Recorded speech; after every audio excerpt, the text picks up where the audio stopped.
Some risk factors for type 2 diabetes, such as a family history of the condition, age, and race, may be out of a person's control, but people do have control over other risk factors, including diet. I'm Erin White with your latest health news. A recent study found that people who improved their diet had a lower risk of type 2 diabetes than people who made no changes to their diet. The researchers discovered that a better diet reduced the risk of diabetes regardless of other diabetes risk factors. Eat a healthy diet to lower your diabetes risk.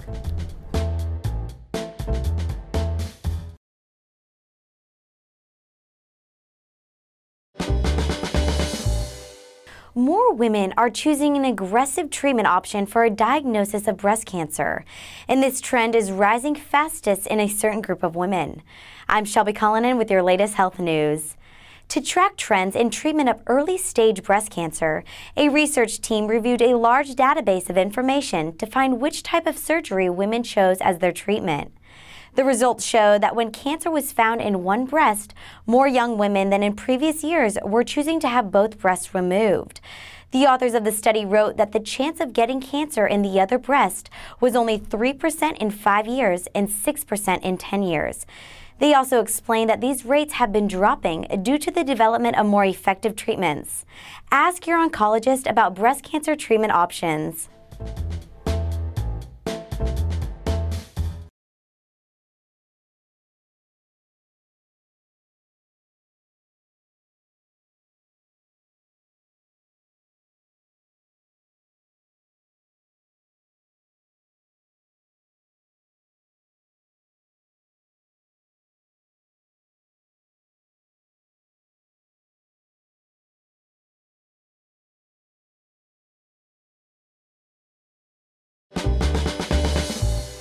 Dermatologists use a number of methods to spot skin cancer, but a new study suggests simply asking a patient about a lesion's itchiness or pain may be another way to go.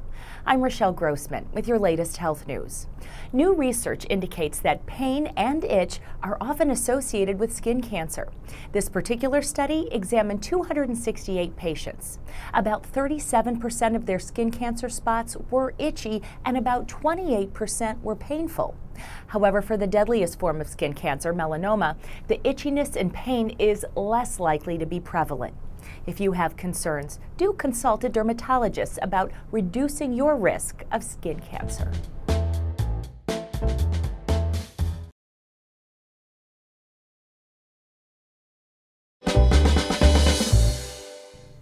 Multiple sclerosis, also known as MS, is a disease that affects the nervous system, especially parts of the brain and spinal cord. Nerve cells in these parts of the body begin to lose their protective myelin sheaths and become damaged. This causes many different negative effects on a patient's health. Early symptoms of MS include eye pain, difficulty seeing, muscle weakness, balance problems, prickling in the faces, arms, and legs, and urinary issues. Caucasian patients, women, and patients between the ages of 25 and 40 appear to be at a particularly high risk for MS. The cause of MS remains unknown and there is no cure. Certain medications are effective at slowing down the progression of MS in some patients. These include many newer drugs, including fingolimod, natalizumab, and terflunomide. Physical and occupational therapy may also help patients manage MS symptoms over time. Some patients will eventually need help walking or performing daily activities. Early detection can help with the management of MS. Your physician may need to perform tests, including imaging scans, to diagnose MS.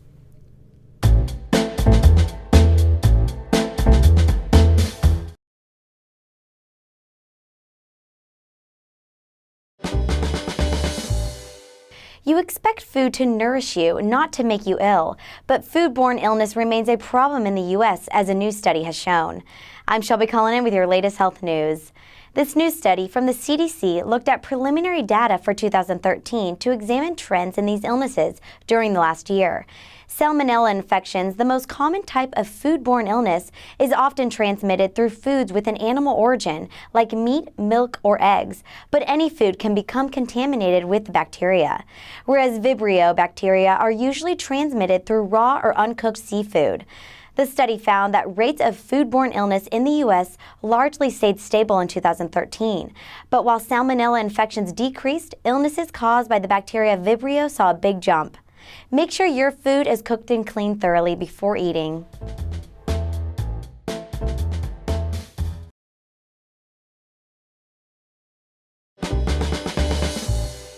Prescription medications are familiar to many people in the United States, but just how common are they and which types of medication are we mainly using? I'm Sonia Singh with your latest health news.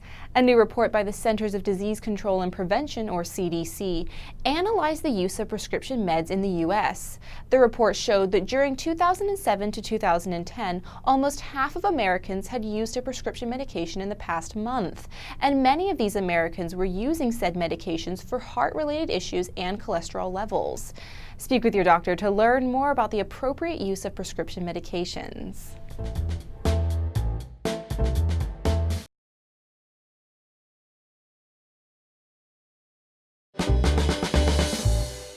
Here is some good news for Americans waiting for a kidney transplant. Older adults who donated kidneys were not at an increased risk for heart problems, kidney disease, or dying. I'm Miranda Savioli with your latest health news.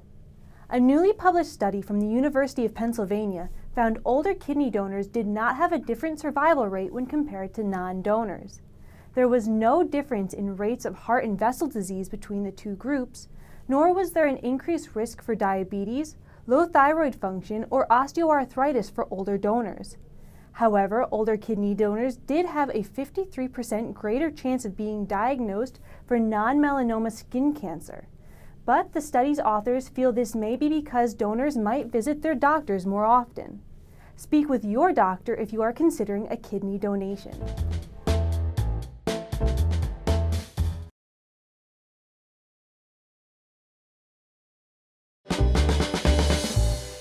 Vaccines are designed to protect against disease, but babies cannot get most vaccines until they're 2 months old, leaving them vulnerable. A vaccine during pregnancy may help. I'm Shelby Cullinan with your latest health news. A recent study found that giving mothers a vaccine against whooping cough during pregnancy increased their baby's protection against the disease after birth. The vaccine is called Tdap, which stands for tetanus, diphtheria, and acellular pertussis.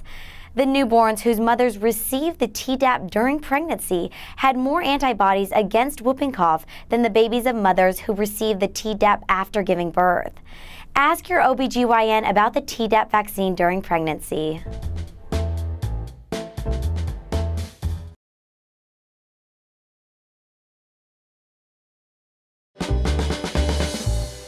Summertime brings sunshine and warmth, but also mosquitoes and attempts to ward them off. Many people might wonder whether insect repellents with DEET are safe. I'm Erin White with your latest health news. DEET stands for N,N-diethylmetatoluamide, a compound shown to be effective in warding off insects. A recent study found no evidence of negative health side effects related to the use of DEET at the recommended levels. Take steps this season to prevent mosquito bites.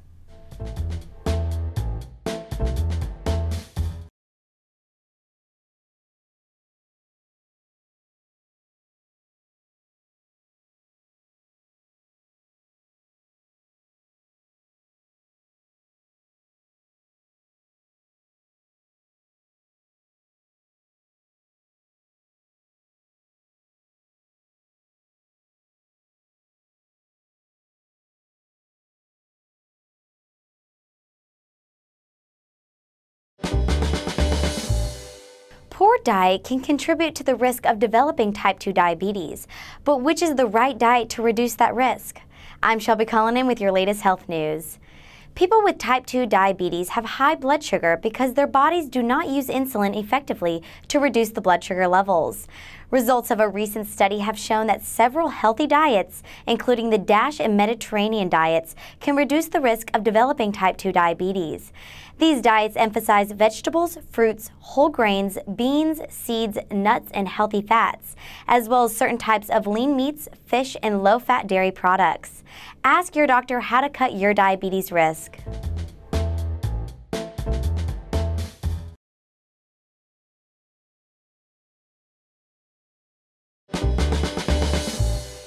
Over-the-counter painkillers might appear to all have the same purpose, reducing pain, but they aren't all created equal. Many of these medicines have different effects, side effects, and purposes. Are you taking the one right for you?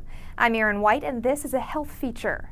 Over-the-counter pain relievers generally fall into two groups: acetaminophen, which includes the brand name Tylenol, and non-steroidal anti-inflammatory drugs, or NSAIDs, which include ibuprofen and aspirin. Acetaminophen is a medication frequently used to relieve pain and fever, and is the most common medication ingredient in the U.S. It is sold alone or as an active ingredient in many other products. It's found in some cold medications, such as Sudafed, and in some sleep aids, such as Unisom PM pain sleep caps.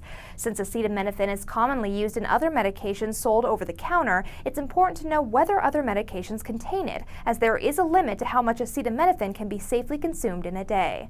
Acetaminophen does not treat inflammation, which is characterized by red or swollen tissue, but can be a good choice for migraine-type headaches that are often felt across the forehead. NSAIDs relieve the pain of arthritis, menstrual cramps, headaches, and general aches and pains. They can cause relatively minor side effects like abdominal pain and diarrhea. Extended use can cause more serious side effects like stomach ulcers.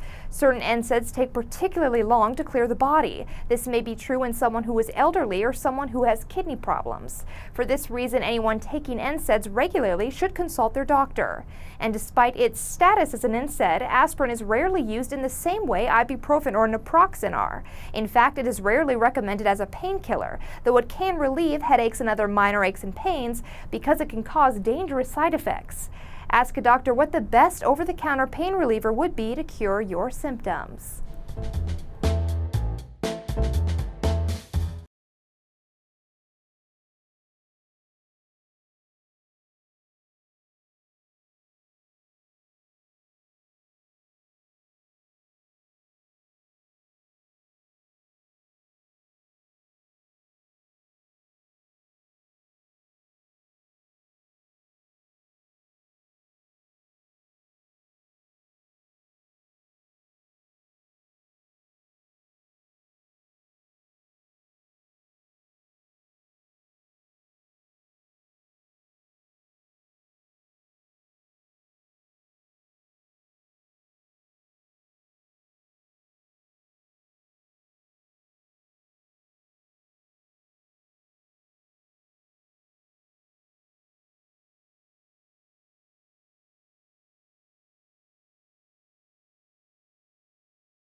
For many, using aspirin can be a huge help when it comes to fending off a headache and reducing the risk of a heart attack.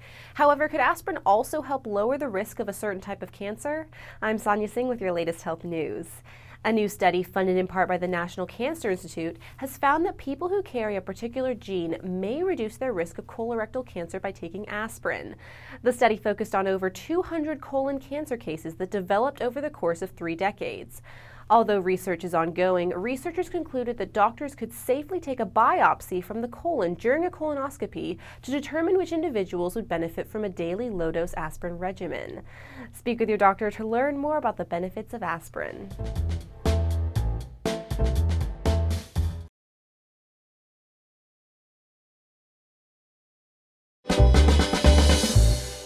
COPD, otherwise known as chronic obstructive pulmonary disease, is a condition where the airways to the lungs are blocked from performing as well as they should.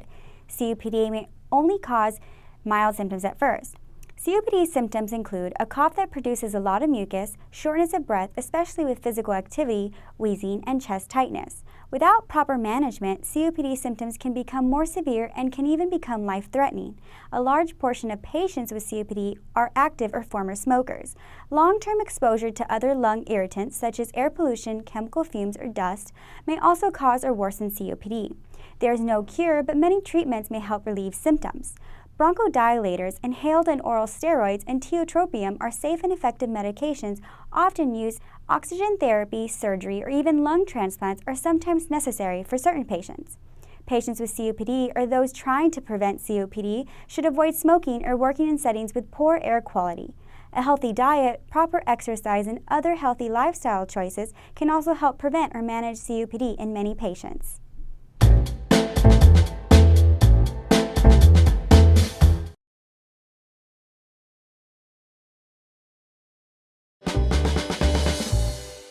Untreated appendicitis can have serious consequences, but surgery may not be the only option for children with the condition. I'm Erin White with your latest health news. Appendicitis occurs when the appendix becomes inflamed or infected, swollen, and painful. Researchers found that appendicitis was successfully treated with antibiotics in almost all of the children who were treated with them. This treatment meant kids could return to school sooner and felt better than the children whose appendicitis was treated with surgery. Speak with a doctor about the risks and benefits of different treatment options.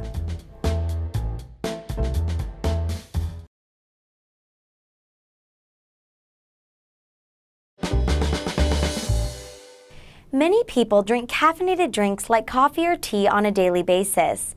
It's possible that even small changes in coffee consumption could affect their health in a major way. I'm Shelby Cullinan with your latest health news.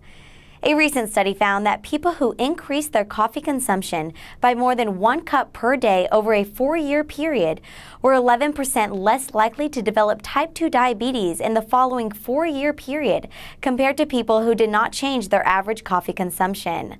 The findings reveal that these increases and decreases in type 2 diabetes risk were only associated with caffeinated coffee. Discuss your daily coffee consumption with a doctor.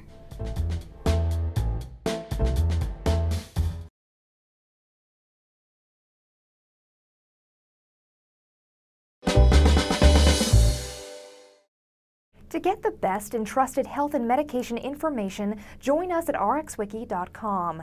Sign up for the rxwiki.com newsletter by going to rxwiki.com and clicking subscribe on the right side of the RxWiki homepage to receive the latest health news and videos delivered in a consistent and easy-to-understand language. rxwiki.com, for patients by pharmacists.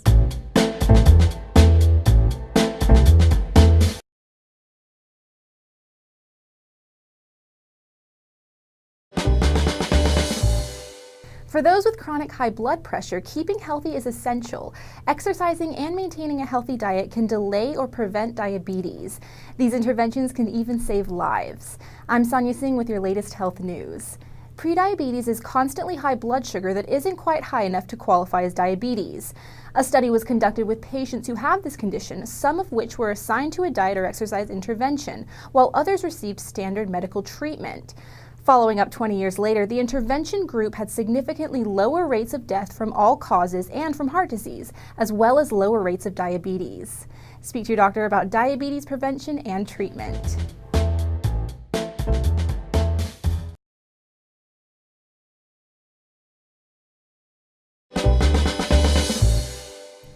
An arrhythmia is a problem with the rate or rhythm of the heartbeat.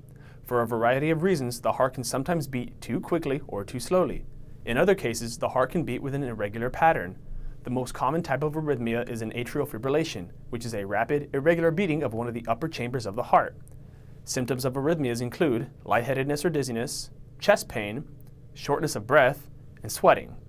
Arrhythmias can sometimes cause or indicate more serious heart problems in the future and should be examined carefully by a cardiologist. Many factors can affect the heart's rhythm and produce arrhythmias. A previous heart attack, a history of smoking, congenital heart defects, stress, and injury can all produce problems with the way the heart beats. Some illegal drugs and even medications may also cause arrhythmias. Treatment for arrhythmias generally attempt to prevent arrhythmias or decrease the severity of arrhythmia symptoms.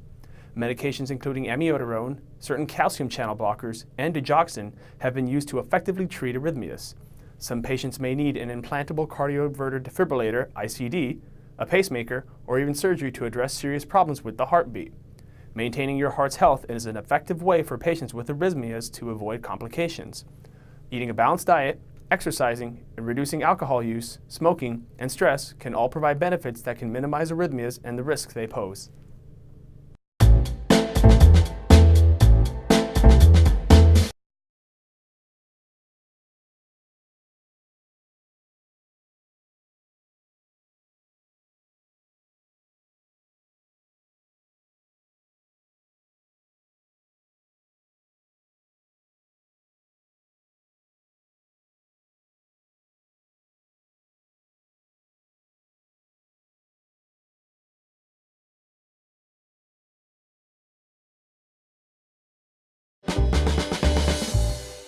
Electronic cigarettes, or e-cigs, are often marketed as a healthy alternative to regular cigarettes. But are they? I'm Rochelle Grossman with your latest health news. New research is questioning whether people are really aware of the effects e-cigarettes have on their health. In fact, a new study discovered that many people didn't even know if e-cigs were harmful. The study found that those most likely to have tried an electronic cigarette were current smokers, people between the ages of 15 and 24, and those who had previously attempted to quit smoking. The researchers concluded that e-cigarette users should discuss the potential risks of smoking e-cigs with their doctor.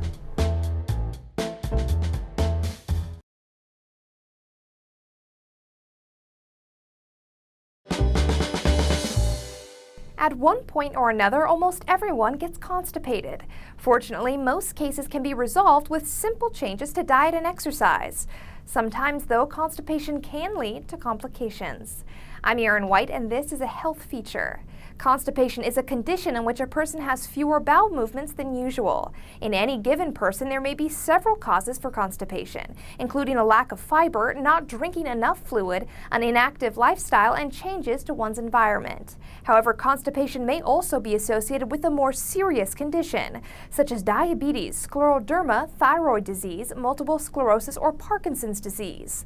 In most cases, constipation is acute and not likely to cause serious problems, but it can still cause complications. These may include hemorrhoids, anal fissures, rectal prolapse, and fecal impaction. Treatment options vary depending on the cause, severity, and duration of the constipation.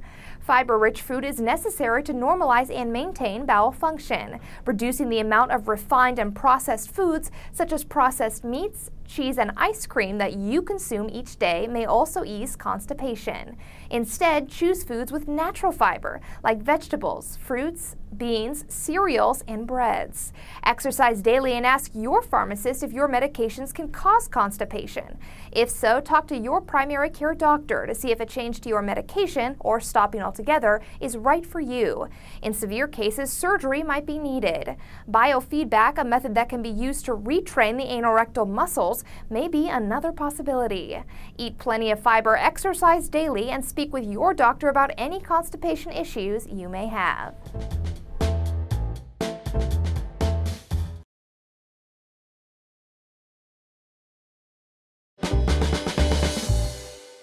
A woman experiences a variety of changes to her body while she's pregnant.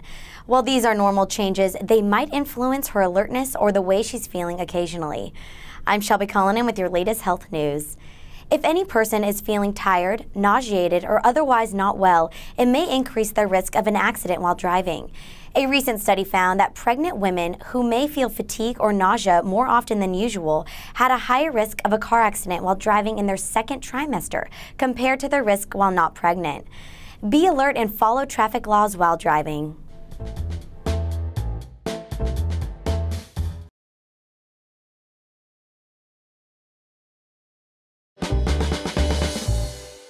Taking prenatal vitamins is important for pregnant and breastfeeding women, but even these supplements may not give women enough of one crucial substance. I'm Kendra Rowland with your latest health news. A recent statement reviewed the importance of adequate iodine intake for pregnant and breastfeeding mothers. Many women do not get enough iodine, which can be found in yogurt, milk, iodized salt, shrimp, lobster, and other foods. Doctors recommend that pregnant and breastfeeding women take daily supplements of at least 150 micrograms of iodide. Ask your OBGYN about taking iodine supplements.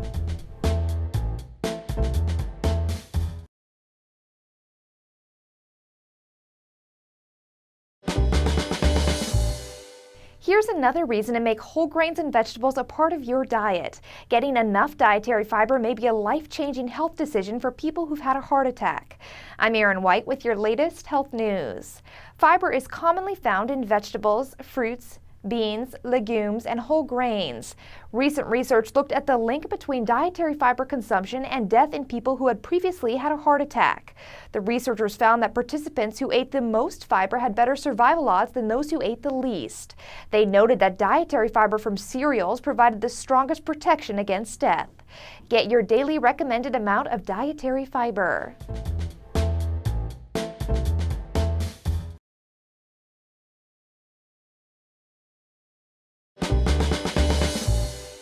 One of the scariest moments for a parent can be seeing their child hit in the head, especially if that hit is hard. If they sustain a concussion, it's important to know some guidelines for recovery. I'm Mindy Cook with your latest health news.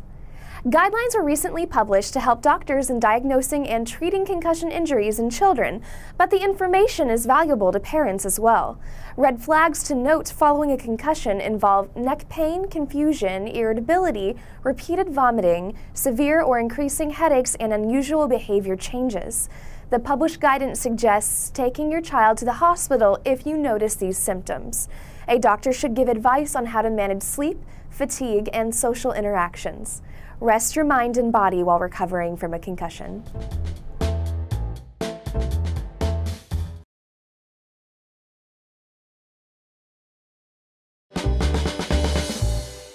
Consuming lots of sugary drinks can expand your waistline, but you may not be aware of what it also might do to your blood pressure. I'm Erin White with your latest health news. Sugar is added to many food products, but the largest source of added sugar we consume is in sugar-sweetened drinks. Drinking sugar-sweetened beverages has been linked to obesity, high blood sugar, heart disease, and kidney stones.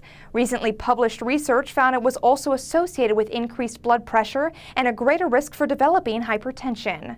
The studies that researchers analyzed showed a 26 to 70% increased risk of developing high blood pressure in people who consumed sugar-sweetened beverages compared to people who did not drink sugar-sweetened beverages. Speak with a doctor about healthy blood pressure levels and limit your consumption of sugar-sweetened beverages.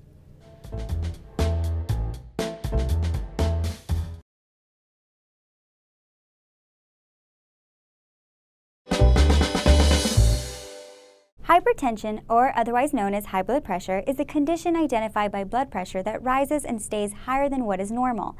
High blood pressure often has no immediate noticeable signs or symptoms, but very high blood pressure can cause headaches, vision problems, and even damage certain organs.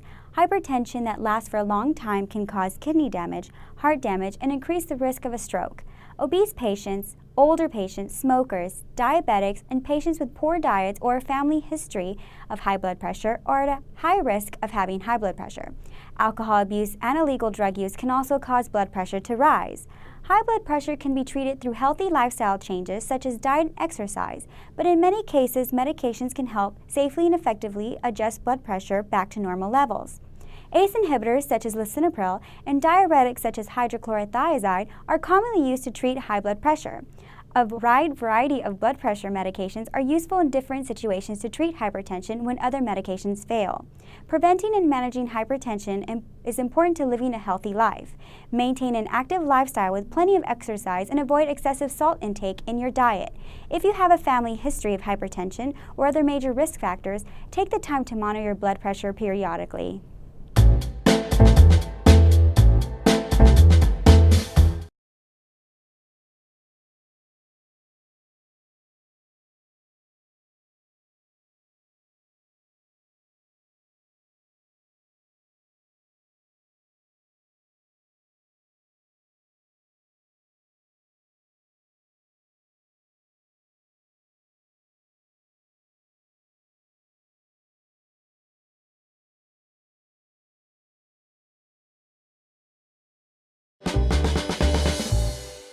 Drinking alcohol or smoking has been shown to increase the risk for esophageal cancer, and enjoying the two vices together might raise that cancer risk even further. I'm Shelby Cullinan with your latest health news. Esophageal cancer is cancer of the tube that carries food and drink to the stomach. While the combined effect of drinking alcohol and smoking increased the chance of developing esophageal cancer, researchers reported that when the two habits were taken together, the cancer risk was greater than having either habit on its own. The researchers recommended that the intake of alcohol and the use of tobacco be reduced as much as possible. Tell your doctor if you drink alcohol or smoke.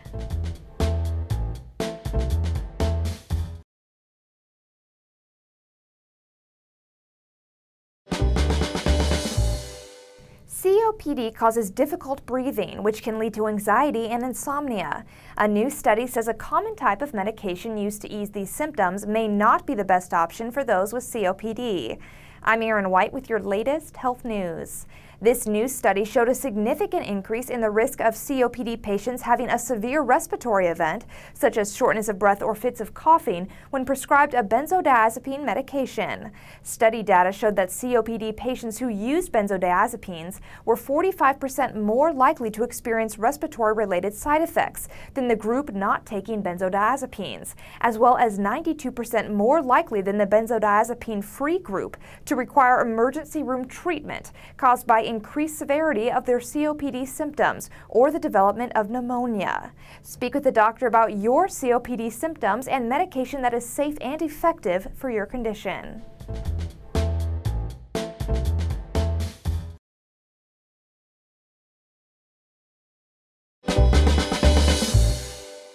Asthma is a chronic airway disease that can negatively affect a patient's breathing.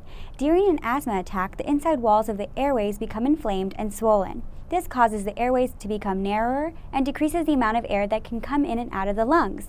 Symptoms of asthma include wheezing, coughing, especially early in the morning or at night, chest tightness, and shortness of breath. Not all people who have asthma have all of these symptoms.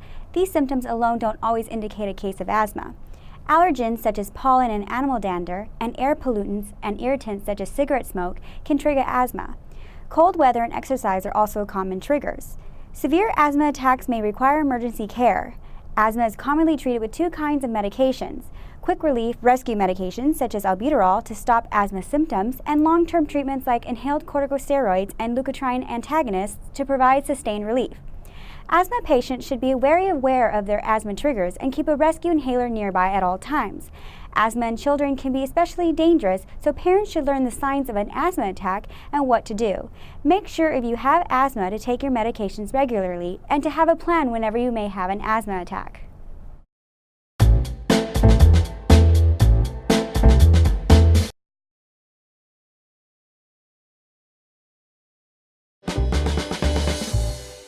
The risks of smoking can extend beyond your own health and that of the individuals breathing the secondhand smoke.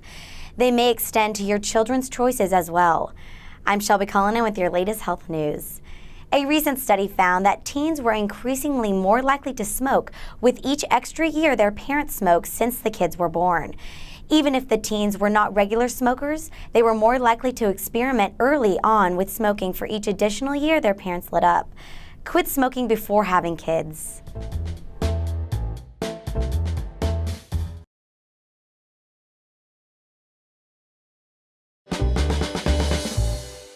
If you have allergies, you know your symptoms can change during the day. And based on new research, there might be a pattern to when your pollen allergies are at their worst. I'm Rochelle Grossman with your latest health news. A team in Denmark found there may be specific times when allergy sufferers should stay indoors, and those times change. The research found the early season displayed two peaks, in the morning and evening. The mid-season pollen count spiked once in the evening, and the late season peak came in the late morning into early afternoon. Keep up with your local pollen count forecast to work with the change in peak hours and talk to your doctor about managing seasonal allergies.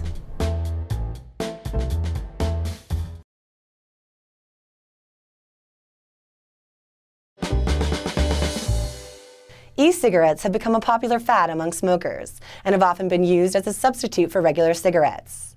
Yet the debate surrounding them has grown, and now rules governing the products may become stricter. I'm Kendra Rowland with your latest health news. The FDA has proposed that e-cigarettes and other tobacco products would fall under their regulation. The FDA currently regulates certain tobacco products, including cigarettes, roll-your-own tobacco, and smokeless tobacco, but not others. The proposed change would extend this regulatory authority to include additional products. The rules would require e-cigarettes to include health warnings and only make health claims confirmed by the FDA. Speak with your doctor about healthy ways to quit smoking.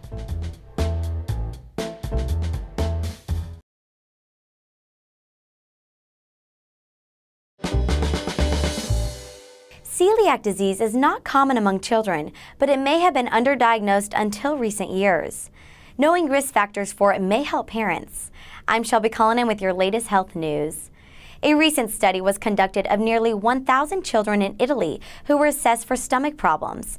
The children were classified as having either irritable bowel syndrome, abdominal pain, or upset stomach indigestion. The study found that children with irritable bowel syndrome are 4 times more likely to have celiac disease than children without irritable bowel syndrome. These findings mean that parents of children with irritable bowel syndrome may want to ask about screening for celiac disease. Ask your pediatrician about celiac disease screening.